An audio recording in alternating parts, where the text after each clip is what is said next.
আবার চলে এলাম সকলের সামনে আমাদের রান্নাঘরে। আজকে আমি রান্না করব কাঁঠালের বীজ গাজর দিয়ে পুর ভরা পুঁই পাতার পিঠালি।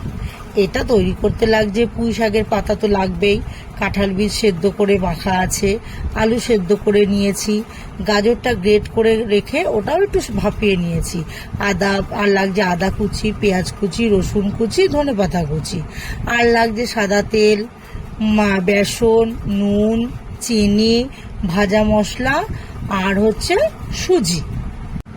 এবার আমি কাঁঠালের বীজটা নেব, আলু সেদ্ধ মাখাটা নেব, পেঁয়াজ কুচিটা নেব, আর ওদিকে ভাপানো গাজরটা আছে ওটাকে নেব, আদা রসুন কাঁচা লঙ্কা ধনেপাতা যেগুলো কুচিয়ে রেখেছিলাম সেগুলোকে এর মধ্যে নেব।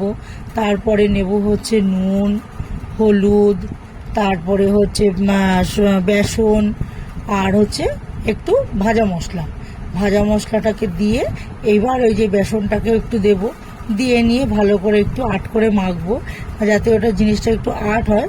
সুজিও দিয়েছি, আর আরেকটা মিক্স আগে করে গেছি, একটু গোলমরিচের গুঁড়োও আমি দিয়ে দেবো।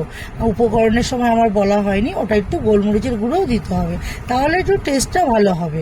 এবার ওটা আমি ভালো করে একটু মেখে নেব। মেখে নেওয়া হয়ে গেলে এইবার আমি ব্যাটারটা তৈরি করব। তার মধ্যে বেসন, সুজি, গোলমরিচের গুঁড়ো, নুন, হলুদ, স্বাদ মতো চিনি সব দিয়ে একটু জল দিয়ে ভালো করে ওটাকে ফেটিয়ে নেব।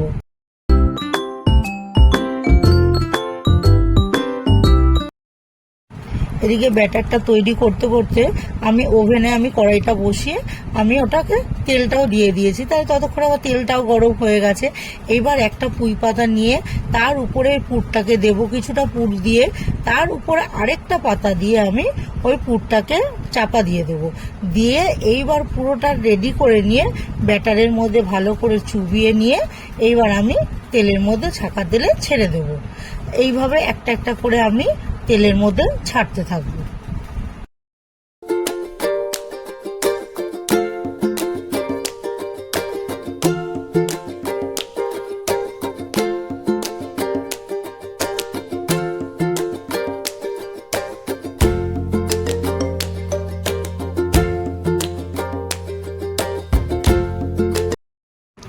তৈরি হয়ে গেল আজকের পুঁই পাতার পিঠালি। যদি আপনাদের এই রান্নাটি ভালো লেগে থাকে লাইক করবেন, শেয়ার করবেন, কমেন্ট করে জানাবেন কেমন লাগছে, অবশ্যই সাবস্ক্রাইব করবেন। ধন্যবাদ।